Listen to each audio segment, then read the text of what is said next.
Yes, Muru, you see,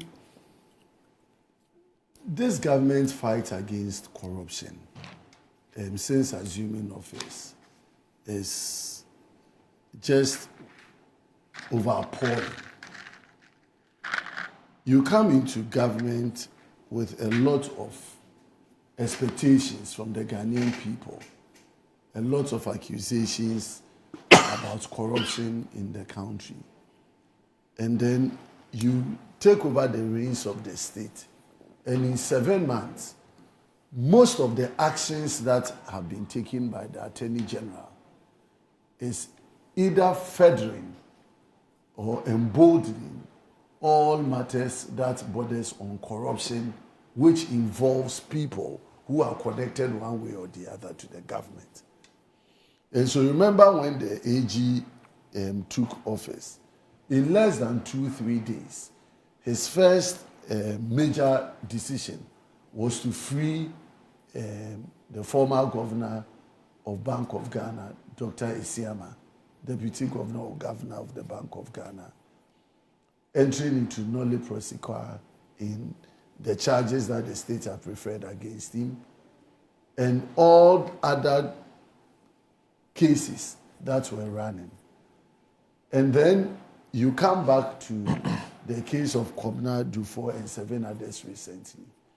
And he's telling us that he's again entered nolle prosequi, but have entered into some agreement with him to pay 60% of the liability that the Kwabena Dufo and Co have admitted.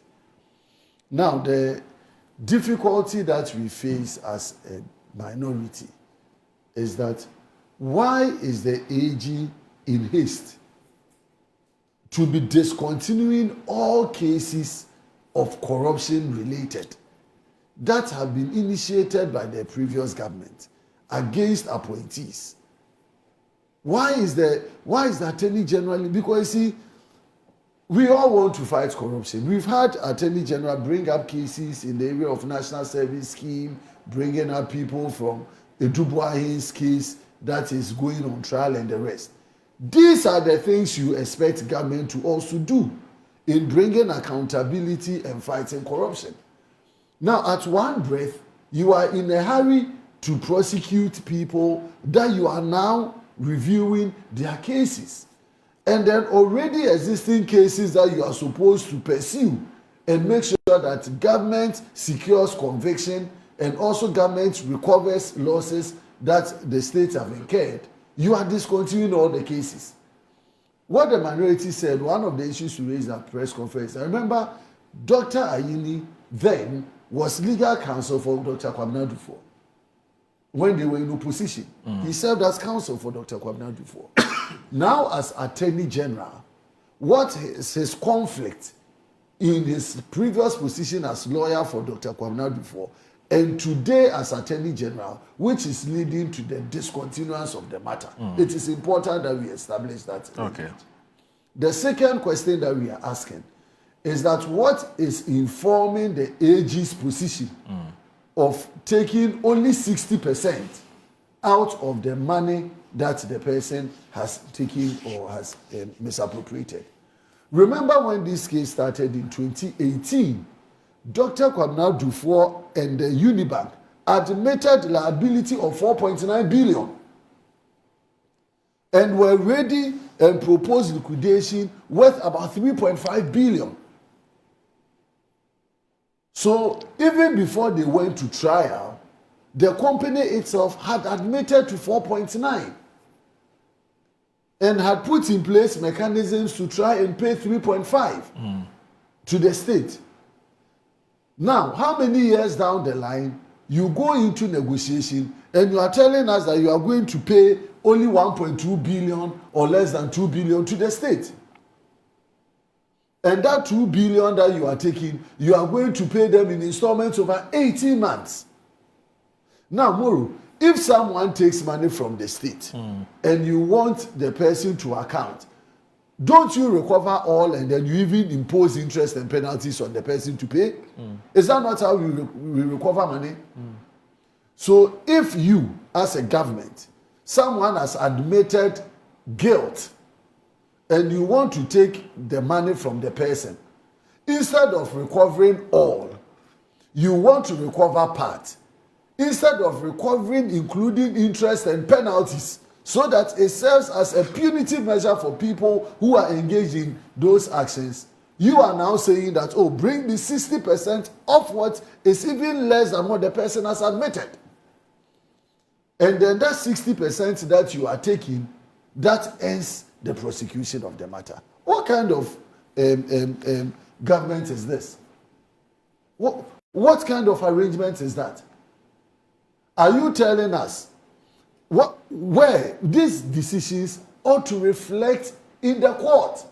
Which court did the Attorney General go to reach this understanding? Go to Section 35 of the Court Act. Let me see if I can find my Court Act on my phone. Section 35 of the Court Act imposes a responsibility on the Attorney General to come to court and agree on the settlement arrangement before going to pursue or agreeing with any party in that regard. Moro, just I'm listening to you. Just for Section 35 of our Court Act. Offer of compensation or restitution. Where a person is charged with an offense before the High Court or a regional tribunal of the commission of which has caused economic loss, harm or damage to the state or any state agency, the accused may inform the prosecutor whether the accused admits the offense and is willing to offer compensation and make restitution or reparation for the loss, harm or damage caused.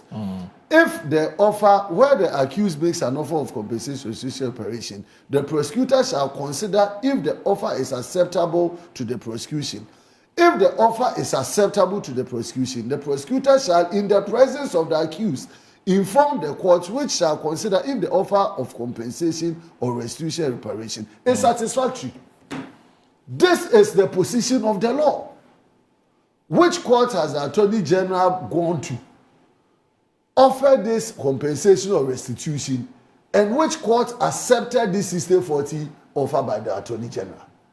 What kind of shortchanging of the country is this? So now, all that we are, the precedent that we are setting is that anybody at all can take money or steal money from the state, keep the money, invest them into properties, into interest of his, and when it is time for the person to be prosecuted, the person makes an offer, the state takes 60% of the offer, which is even less than what the 60%, the amount that the AG is talking about 60, is far less than what the company had admitted. And then you take that 60% and then you let the person and all others involved go scot-free. So what signal are we giving to the other cases that the Attorney General is discussing? So on the National Service Scheme, is the AG going to take 60-40? Because even value for money today of that 60-40 is better than the 60 the AG is taking from the time that the incident occurred over the past 6 to 8 years. So please, the Attorney General has to come again.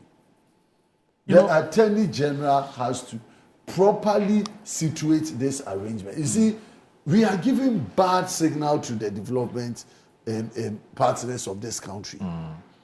We are setting bad precedents for this country. Right. The Attorney General's proposition for Dufour and the 7 others is completely untenable. Okay.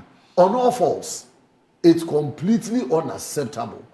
It is a shortchange of the people of God. It's just an attempt to continue to free people that have been complicit with the NDC government over time. But this is not politicization. Because where I am coming from, if anybody misconducted himself, whether under an MPP regime, like he's doing with the National Service, with the Dubois, let the people go and have their day in court. And when the courts find them guilty, let them pay for their sins. If the person wants to make restitution or restoration, let the person make full reparation or compensation. All right. And at times even impose interest and penalties on those people so that future when people intend to commit crime against the state, they'll be guided by these precedents. Rashid. Zimoro, Council is aware. Let's commend the Attorney General, Dr. Aini. He has done a yeoman's job for the good people of Ghana. He has done a yeoman's job. In fact, this is the first time we are seeing the Attorney General going for the property of the state, not putting people behind bars. And then they will go in the rest. You know, people have worked for 5, 6 years or 8 years. They need to rest. You go and put them behind bars, 5 years or 10 years. They'll come back and enjoy their booty. What have you done? That's why we have moved away from the era where you loot the state and think that, okay, in any case, when they lock me, they will give me 5. They say I'm this and that, big man. So they don't lock big men Ghana more than 20 years. The highest they will give them 10 years. In Ghana, we have seen it. Just check from 92 up to now. Which of the former ministers or former this they've locked more than 10 years? And they come back, and the booty is all over the place. They are enjoying the thing. Attorney General is under His Excellency John Dramani Mahama. He's saying that, look, oral is for what? Recover. All. We are recovering. All. That is what we are saying. We are recovering. All. You see, we are recovering the items for the state, the money for the state. Look, the issue is about 1.2 billion. Now, this state, under Attorney General, they have recovered 0.5 billion already. Wouldn't you clap for him? Is that not what we are looking for in the country? And they have followed up, and the people have given landed property worth 824 million Ghana cedis. What we are looking for currently is 0.7 billion. Attorney General should be, in fact, we have to even reward him for what he has done. That is what we are looking for. Tanko. Go after the property. We need it. Look, do you know what this one will do for the country? Rather than go for protracted prosecution, the lawyers' council is here. Their expertise in that. They will put impediments in the process. 5 years down the lane, you won't get. If you don't take time for a day, they will rule against the state. Okay. And then people go scot-free. And when they go scot-free, who loses? You saw what happened previously. When we chase people for all this long, then they use technicality last minute, the court will just free them. Okay. That is what we are saying. So for now, we have changed the game plan. And His Excellency must be commended for this, the President. All right. That he has given the Attorney General the go-ahead. They go for the money. This thing you are told, how do they call it? The National Service thing. Yes. Do you know that some recovery has been done behind the scene? Of course. A lot. Yes. The things have been recovered. And some of them, the heavy hand that would have fallen on them is being relaxed a bit because of the money they are bringing back. I'm told some 500 something million, somebody has decided to bring that money. It's a huge money. What are you going to do with it? One person. Kifek will need it. We need it. They should bring it so that I expand rural telephony. Let me read A lot of my communities. Let me read this. So there's a